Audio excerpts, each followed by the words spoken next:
Bali diyakini masih menjadi tujuan utama para wisatawan untuk menghabiskan liburan akhir tahun. Berbagai macam fasilitas dan tempat berkesan yang ditawarkan Bali diyakini menjadi alasan kuat para wisatawan memilih Bali. Menurut Ketua Asosiasi Perusahaan Perjalanan Wisata Indonesia Daerah Bali, tren wisata pada liburan akhir tahun berbeda dengan tren wisata pada hari-hari biasa.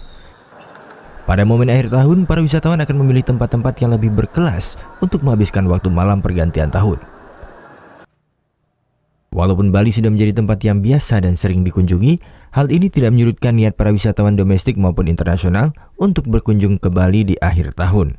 Wisatawan domestik dari kota manapun mereka, kemudian dari luar negeri, dari negara manapun mereka akan sangat menginginkan sekali di akhir tahun ini bisa berlibur ke Bali. Karena mereka melihat bahwa berkunjung ke Bali itu banyak sekali ada hal-hal yang menarik yang mereka bisa lakukan. Selain Bali ini memang sudah menjadi sebuah destinasi dengan budayanya yang sangat luar biasa sekali. Selain itu, pengalaman merasakan tahun baru di Bali diyakini menjadi faktor penarik para wisatawan yang belum pernah datang untuk berkunjung ke Bali. Tingginya antusias para wisatawan untuk datang ke Bali di liburan akhir tahun sudah mulai dirasakan beberapa hotel di kawasan Kuta dan Seminyak.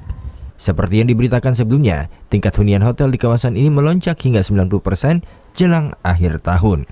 Dewa Priana melaporkan untuk NET.